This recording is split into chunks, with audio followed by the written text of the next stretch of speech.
Puntahan nyo yung kanilang mga syudad, itanong nyo kung yung kanilang mga congressman ay naniniwala sila doon sa ganon. Unahin nyo, Marikina. Hindi papabayaan ng Marikenyo si Congressman Marcy Teodoro. Sabi ko sa inyo yun, mga bossing. Anyway, alisin na natin yan. Naku po, eto na. Nagkakaanuhan na ho. Nagkaka-auditan na ho. Ay, hindi. Dito muna tayo. Kay Roque. Siyempre ho, hindi mawawala si Atty. Harry Roque, mga kababayan. Itong Senate Blue Ribbon Committee. Malapit na po natin tong makasalumuha, malapit na po natin tong makasama dyan sa Pilipinas eh. Konti na lang ho ang panahon nito, mga kababayan. Ano po, konti na lang po ang panahon ni Roque at ito po ay nandiyan na din sa Pilipinas. Binabanatan si Risa Ontiveros. Binabanatan si Tito Soto. No, kasi nga yung si Chis Escudero na Senate President nila natanggal ho. Sabi ni Waka Waka Chloe, "Hoy, Chloe, ikaw talaga. Supa na." Oh, sabi ni Ma'am Neng Gigi, boring topic si Roque. Game. Aking paboritong antivirus dahil siya ay nasa kampo rin ni Tito Sen, asahan natin na mabibigyan yan ng napaka-importanting posisyon din. No. Hindi, kung maibigyan naman ng importanteng posisyon si Senator Risa Ontiveros, wala naman pong tatanggi doon. Mahusay naman po. Roque, tingnan mo nga yung nangyari kay Alice Guo. Biruin mo ang hirap na investigasyon noon. Yung talagang malalaman mo na hindi Pilipino, yung talagang hahalungkatin mo lahat. Good job si Senadora Risa Ontiveros doon. Di ba? Talagang ginagawa yung mga assignment at talagang ginagawa para sa bayan. Oh, umiiyak na naman ang baklang Roque. Sabi ni Maxip, Roque, si Maxip ang may sabi niya, bakla ka daw. Sabi ni Egay, Santos, humba. Humba. Oh, tuloy. In fact, ang kutob ko, baka ibigay nila kay Risa Ontiveros itong Senate Blue Ribbon Committee. Ay, nagkamali. Kay Ping Lacson ibinigay.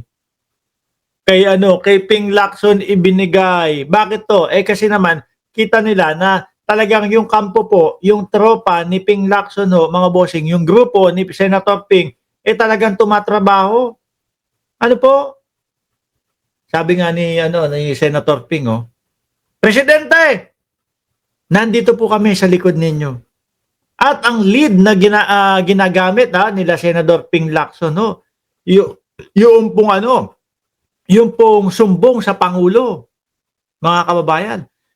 Tinitingnan nila, binabasa nila yung mga nagsusumbong doon, tapos titingnan nila, etong lugar na ito sinusumbong, etong flood control na ito sinusumbong. Tingnan mo nga doon sa listahan kung tapos na yan, makikita nila completed. Pupuntahan mo mismo nila. Pupuntahan mo mismo nila yung lugar, mga bossing.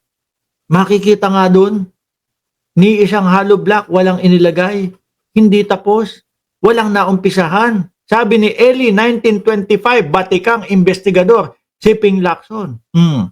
Ayan, napapatunayan, Mas malalim ang investigasyon at mas madami ang nalalaman ni Senator Ping Lacson. At wag ka dito po kakabahan yung mga kapwa niya, senador. Mamaya ho natin tatapikin yan. Itatapik pagkatapos po ni Humbakla, ni Roque, mga bossing. Mangyayari po dyan, dahil alam naman natin na magkakampi ngayon ng kaliwa, ang Bangag, ang CPP-NPA. Grabe na, dami na po ni FPA. Wala na!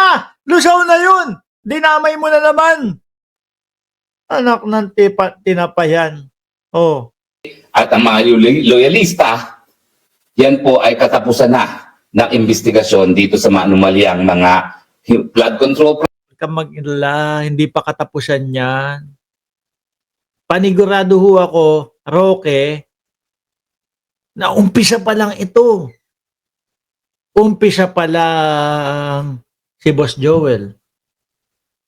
Umpisa pa lang si Chis. Umpisa pa lang yung tahimik. Yung si Mark, tahimik lang. Ako, hindi ho yun. Alam niyo naman na hindi ho ako yun eh, no? Etong Mark na nasa harap niyo, maingay. Maingay, sigaw ng sigaw, parang may topak. Yung sa Senado, tahimik lang. Umpisa pa lang yan, Roque, ha? Huwag kang mag-alala. Mas madami pang exciting part na mangyayari. Projects at iba't iba pang mga infrastrukturang proyekto. Bakit? Hindi nyo ba napapansin na napakatahimik nitong si Ontivirus pagdating sa ganitong issue? Tahimik! Kasi alam ko, marami Eh, nandun siya. Nagtatanong siya. Nakikipag-cooperate siya. Ang alam ko tahimik, Roque. Bagay, lagi naman tahimik to. Ewan ko kung bago pa din sa iyo. Ang tahimik, si Robin Padilla. Yun talaga ang tahimik. Bigyan mo ng isang platong pagkain yun, tahimik yun. Alaw sa atalis yun. Walang salita yun. Walang salita yun, mga kababayan. Diba? Oh, kayo dyan, magkwentuhan, mag-usapan. Oh, tapos, kasunod doon, tubig, tubig, tubig. Uy, sandali, tubig, tubig. Ito, ano ba yung inangat ko? Tubig, oh, ito. Sabay sandal nun.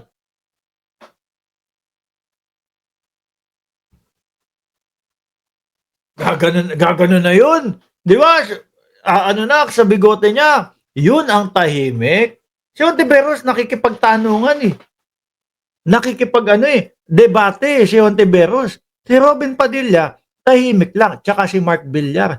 Pero tingin ko ho, mga kababayan, baka yung mga susunod nating topic, maging maingay na po si Villar. Bakit to? Mamaya ko sasabihin sa inyo. Kasi meron si Tito Sen na binanggit about kay Mark Villar. din sa mga insertions na yung mga insertions na yan pinanggagalingan para sa suporta niya sa kanyang mga kakampi diyan sa kanyang party list group.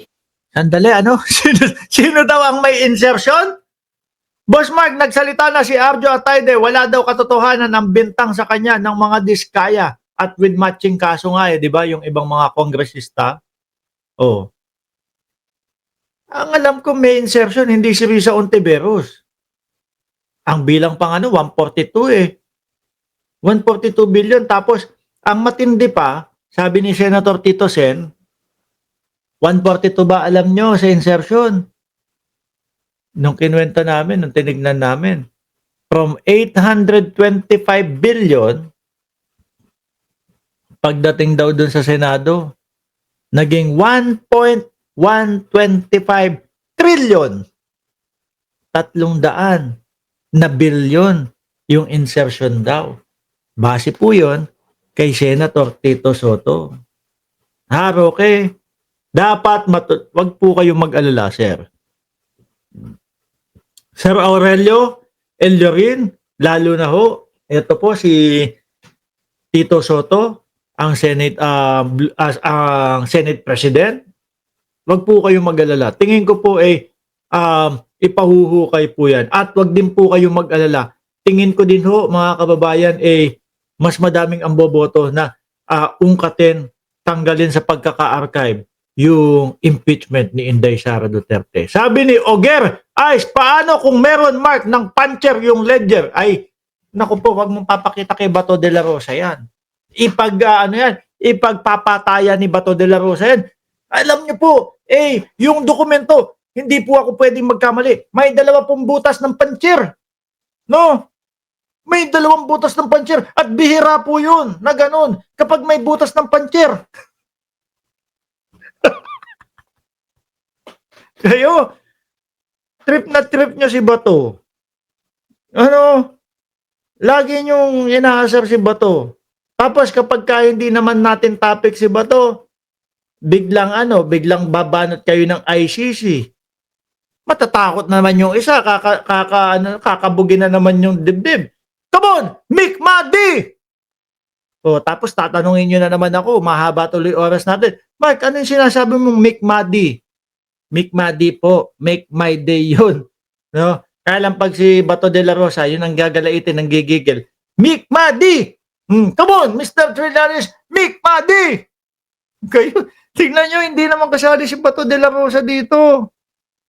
Nasasama tuloy.